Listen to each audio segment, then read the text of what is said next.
Buongiorno da Sicilia 24, questi titoli del telegiornale. Messina, 2 professionisti infedeli avrebbero messo a disposizione le proprie competenze a esponenti della criminalità organizzata sequestrati beni per 30 milioni. Stop ai cantieri di Bagheria e Casteldaccia, domenica 19 libera dai lavori. Schifani dice grazie a impegno comune. Caldo africano, temperature da bollino rosso sull'isola, la regione dispone la sospensione dei lavori esposti climaticamente in determinati orari. Crisi idrica, già la slitta di almeno un mese, l'entrata in funzione del dissalatore doveva essere il primo a partire in Sicilia. Da Agrigento trovata la soluzione per l'approvvigionamento. Da sabato via i saldi in Sicilia, ogni famiglia spenderà in media 145 euro. L'arrivo di tanti turisti potrà incidere positivamente sul commercio. Calciomercato, il Palermo attende il via libera del City per annunciare i primi acquisti. A Catania è ufficiale la cessione di Gega al Casarano, 5 i colpi di ieri del Trapani.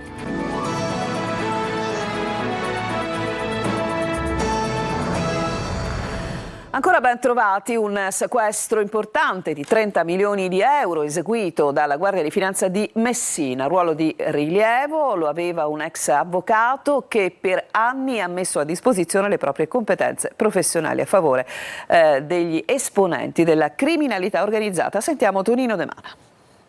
Beni per oltre 30 milioni di euro sono stati sequestrati dalla Guardia di Finanza di Messina a 2 professionisti infedeli, un ex avvocato originario di Messina attualmente affidato in prova ai servizi sociali e ad un legale di Vibo Valentia. Le indagini hanno fatto emergere fin da subito il ruolo di rilievo svolto dall'ex avvocato che per anni avrebbe messo a disposizione le proprie competenze professionali a favore di esponenti della criminalità organizzata collegata al clan Santa Paola Ercolano. Proprio l'attività illecita avrebbe permesso di accumulare ingenti somme di denaro. La pericolosità sociale risulta chiara dalle evidenze giudiziarie emerse nell'indagine beta risalente al 2013 e condotta dalla Procura di Messina. L'avvocato, successivamente radiato dall'albo, ha assicurato nel tempo all'associazione mafiosa un'assistenza tecnico-legale completa, partecipando anche alla commissione di alcuni reati. In aggiunta è stato possibile ricostruire il profilo di pericolosità di un altro soggetto coinvolto nell'operazione default ed accusato di bancarotta, sottrazione fraudolenta al pagamento di imposte, riciclaggio, falso ideologico e appropriazione indebita. Tra i beni sequestrati anche un tipico podere nobiliare immerso nel verde della Toscana, composto da una casa colonica ed abbellito da una pregevole cappella sconsacrata. L'immobile sarebbe appartenuto alla famiglia Chigi. Sparatoria nella tarda serata di ieri a Catania. Diversi colpi di arma da fuoco sono stati esplosi nei pressi dell'abitazione di un pregiudicato nella zona di Piazza San Cosimo. Non ci sono morti o feriti. Sul posto è intervenuta la polizia per ricostruire la dinamica dell'accaduto. Cambiamo pagina, sarà stop ai disagi lungo l'autostrada A19. Sabato sera infatti verrà rimosso l'ultimo cantiere fra Bagheria e Casteldaccia e da domenica e per tutta l'estate le code saranno solo un ricordo. Sentiamo.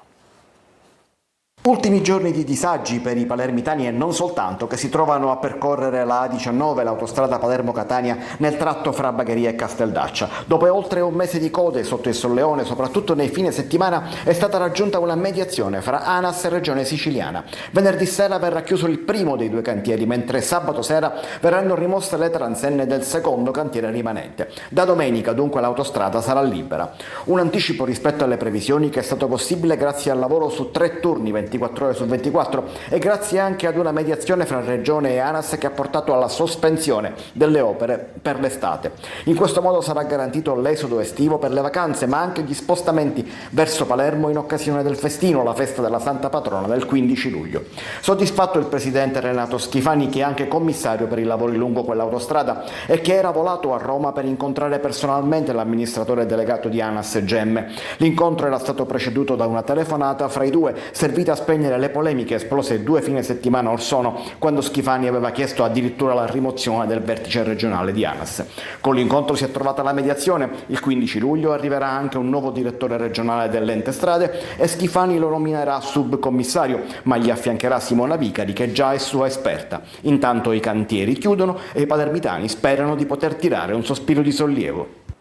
Sarà un altro fine settimana all'insegna del grande caldo con temperature da bollino rosso. Intanto scoppia la polemica sui lavori che si effettuano all'esterno, quindi personale esposto climaticamente. La Regione ha disposto la sospensione in determinati orari, ma sentiamo il servizio di Francesco Triolo.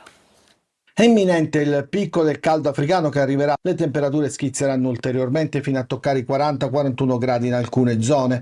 La Protezione Civile regionale ha diffuso il consueto bollettino giornaliero indicando lo stato di preallerta per tutte le province, con livello giallo e temperature intorno ai 35 gradi a Catania, 36 a Messina e bollino rosso per la città di Palermo, dove l'ondata di calore sarà più persistente anche nella durata, visto che dovrebbe arrivare fino al weekend. Per far fronte alle alte temperature il comune ha sconsigliato di uscire da casa e fare sport nelle ore più calde, ovvero tra le 11 e le 17, una condizione di elevato caldo che si registrerà anche nelle aree interne dell'isola, con temperature più alte rispetto alla media stagionale, anche di 6-8 gradi. Anche la regione ha imposto lo stop dalle 12:30 alle 16 ad alcune attività lavorative a rischio nelle ore più calde, dal settore agricolo a quello edile. E ha suscitato non poche polemiche la proposta che Glovo ha rivolta ai suoi rider con bonus irrisori per continuare a lavorare anche con il caldo. I bonus sono del 2% tra i 32 e i 36 gradi, del 4% tra i 36 e i 40, dell'8% con temperature superiori ai 40 gradi, aumenti che equivalgono a pochi centesimi. I sindacati hanno scritto a Glovo sottolineando che nessun compenso può giustificare il lavoro in condizioni di rischio estremo e ha chiesto di correggere la comunicazione. In caso di ondate di calore come quelle di questi giorni, il lavoro va sospeso come prevede l'ordinanza della regione. Uno spiraglio per temperature più basse è previsto solo nella prossima settimana, ma non si scenderà sotto i 30 gradi. Doveva essere il primo impianto a entrare in funzione contro l'emergenza idrica in Sicilia, ma la riattivazione del dissalatore di Gela slitta invece di almeno un mese. Sentiamo il perché nel servizio di Gerry Italia.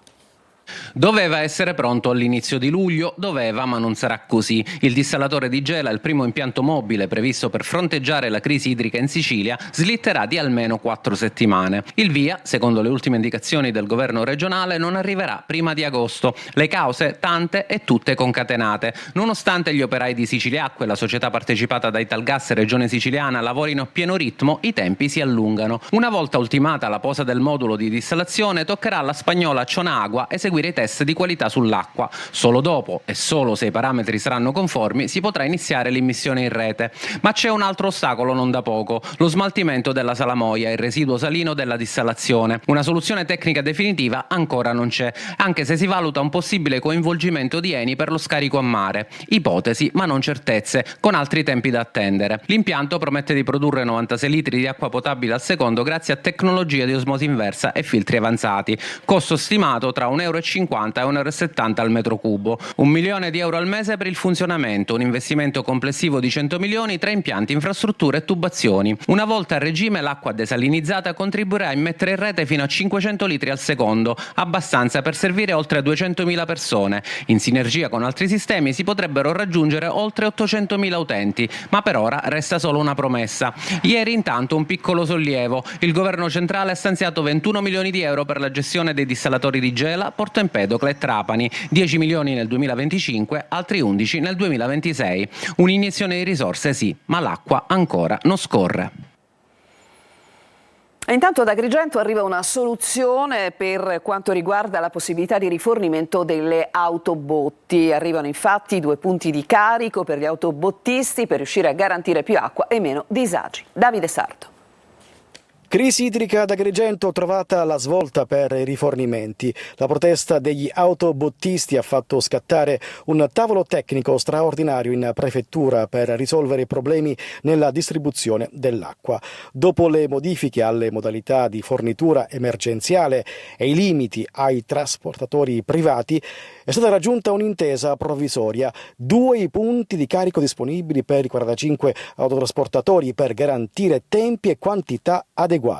La soluzione che si è prospettata è quella di cercare di aumentare i bocchettoni di ricarica per le autobotti, naturalmente in quei quartieri dove si può avere una maggiore portata idrica da Siciliacque. Si aumenta quindi e si è richiesto già una quantità idrica superiore rispetto a quella attuale, in quei quartieri dove ci sarà più quantità idrica si potranno aprire più bocchettoni, in modo tale che si possano frazionare gli approvvigionamenti da parte delle autobotti. L'obiettivo è ridurre i disagi e assicurare continuità nel rifornimento. Il monitoraggio resta però costante, con massima attenzione alla gestione dell'emergenza idrica. Il presidente del Libero Consorzio di Trapani, Salvatore Quinci, ha scelto la sua nuova squadra di governo e tra i consiglieri anche Giovanni Iacono Fullone. Qui è stata assegnata la delega alla Polizia Provinciale, un'assegnazione che fa già discutere perché l'uomo a dicembre scorso era stato condannato con rito di patteggiamento per corruzione. Laura Spanò. Oggi si sono insediate intanto i gruppi consigliari, le commissioni, per cui siamo pronti a lavorare. Così il presidente del Libero Consorzio dei Comuni di Trapani, Salvatore Quinci, ha esordito presentando la sua nuova squadra di governo. Tra le deleghe assegnate, certamente quella che farà più discutere è quella al consigliere Giovanni Iacono Fullone, a cui va edilizia scolastica, controllo sul territorio e polizia provinciale. Fullone a dicembre scorso è stato condannato con il rito del patteggiamento a 1 anno, 9 mesi e 10 giorni di reclusione per corruzione nell'ambito dell'inchiesta della Guardia di Finanza Aspide, che ha svelato una presunta maxi corruzione all'interno dell'Aspe di Trapani. Ad affiancare il presidente Quinci anche Ernesto Raccagna di Partanna. A lui, oltre alla vicepresidenza, sono state affidate le deleghe alle politiche giovanili, pubblica istruzione, sport e cultura. Nella nuova squadra di governo il consigliere Francesco Foggia di Mazzara, che si occuperà di welfare, politiche sociali, inclusione, turismo e salute. Infine Laura Barone di Alcamo, con le deleghe ai lavori pubblici, infrastrutture, patrimonio e protezione civile. Andiamo alle agenzie. È Sabrina Pulvirenti, la nuova commissaria straordinaria dell'ASP di Trapani. La nomina decisa dal presidente Schifani segue le dimissioni di Ferdinando Croce. Ricordiamo, era rimasto coinvolto dallo scandalo per i ritardi nella consegna dei referti istologici. Nelle more l'ASP è stata guidata dal direttore amministrativo Danilo Palazzolo.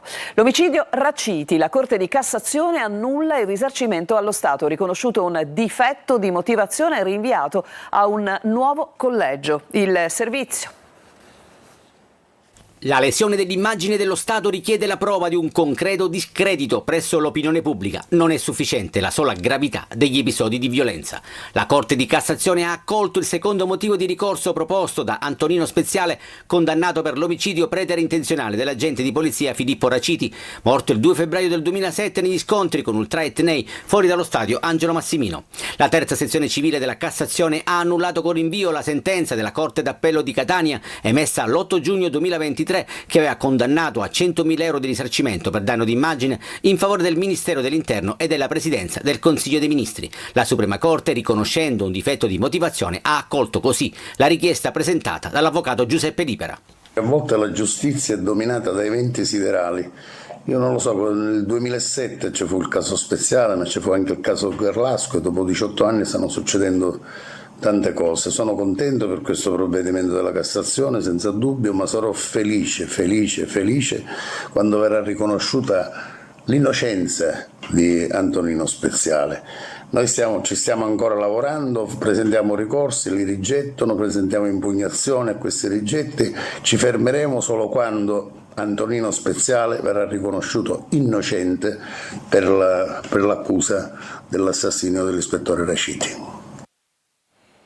Calogero Pietro Falco Abramo, 70 anni di Racalmuto, è stato condannato a 20 anni di carcere dalla Corte d'Assise di Agrigento con l'accusa di avere ucciso un 17enne che lui sospettava avesse rubato nella sua abitazione al mare.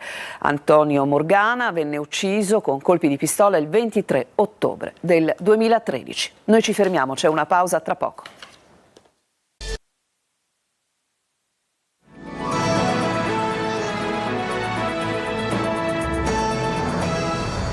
Siamo tornati in studio. L'agricoltura sociale come strumento di inclusione e crescita per 12 persone con disabilità intellettiva. È il progetto Passiata a Ragusa. Veronica Barbarino. Abbracci, racconti, mani in pasta e inclusione sociale nel progetto Passiata, acronimo di percorsi di agricoltura sociale, sostenibili, inclusivi, animal friendly, abbinati alle trasformazioni agroalimentari, nasce dalla cooperazione tra ASP di Ragusa e agricoltori e coinvolge 12 persone con disabilità intellettiva. Dalla messa a dimora delle piantine alle tecniche di coltivazione, ai segreti per realizzare i dolci della tradizione. Le attività svolte nelle aziende partner hanno offerto ai ragazzi esperienze concrete. Bella esperienza, mi ha detto carica, una bella esperienza, Ho imparato tante cose, abbiamo imparato a fare il pane, la pasta, la pizza, biscotti. E questo è stato veramente bello, stare tutti insieme e tirare fuori le risorse che ognuno di noi ha. Queste attività hanno avuto un risvolto positivo anche per le famiglie. Il racconto dell'esperienza vissuta e le emozioni provate fanno ormai parte del quotidiano, facendo spazio a una ritrovata fiducia nel futuro. E da domani il via è ai saldi, ogni famiglia, secondo Confcommercio, spenderà in media 145 euro. Sentiamo Marco Gullà.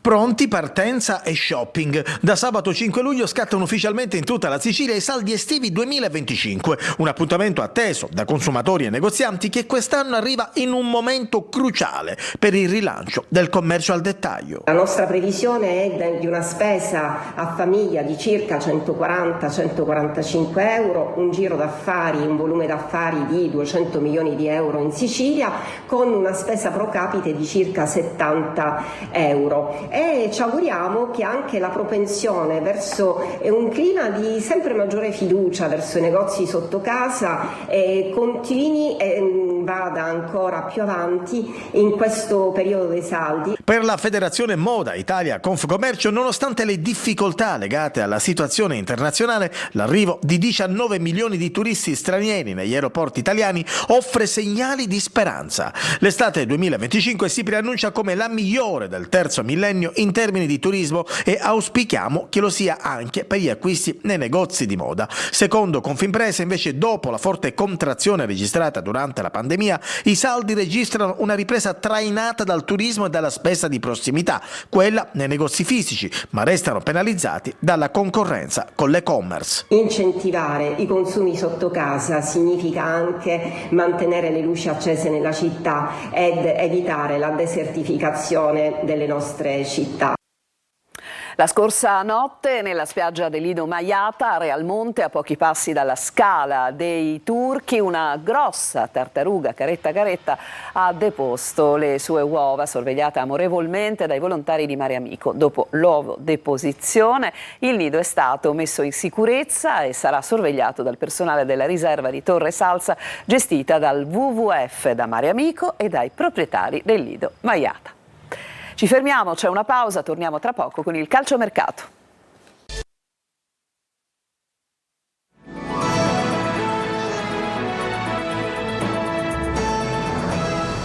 Il calciomercato delle siciliane, ufficiale la cessione di Gega al Casarano. Il Catania lavora per il rinnovo di Inglese e il prestito di Pieraccini dal Cesena. 5 colpi del Trapani, ma cominciamo dalla situazione del Palermo. Francesco Triolo.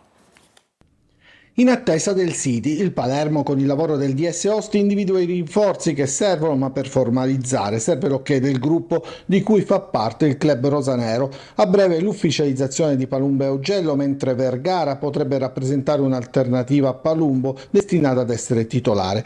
Più complessa l'operazione Pafundi, giovane dell'Udinese, che per il prestito con diritto di riscatto chiede 10 milioni. Intanto ufficiale l'estensione del prestito al Valenciennes di Apoix. Il Catania ha ufficializzato nel pomeriggio la cessione a titolo definitivo di Erion Gega al Casarano, neopromosso in Serie C. Adesso l'obiettivo è quello di inserire 4-5 giocatori su una base considerata valida. Qualcuno arriverà in prossimità del ritiro di Norcia con la società che ha avuto la direttiva di spendere, ma il giusto. La strada che in difesa porta a Pieraccini è concreta, l'ipotesi è quella di un prestito, ma da studiare le eventuali opzioni. Capitolo inglese, il Catania ha formalizzato un'offerta che farebbe dell'attaccante l'atleta con l'ingaggio più alto. In casa Trapani il presidente Antonini farà il punto punto della situazione sia della squadra di calcio che di quella di pallacanestro in conferenza stampa. Intanto però ha ufficializzato gli arrivi dell'esterno Maxime Giron dal Palermo, del terzionico Kirwan dal Padova, del portiere Galeotti alla spalla e del giovane La Sorsa dall'Urbetevere. A Siracusa, a parte i nomi sui possibili ingaggi Corona e Franzoni ad esempio, si attende il nome del DS che dovrà guidare il mercato. In pole c'è sempre Antonello Laneri. E con questo servizio si chiude questa edizione di Sicilia 24. Grazie per averci seguito. Vi lascio tra poco alla rassegna stampa curata oggi da Orazio Longo. A tutti una buona giornata.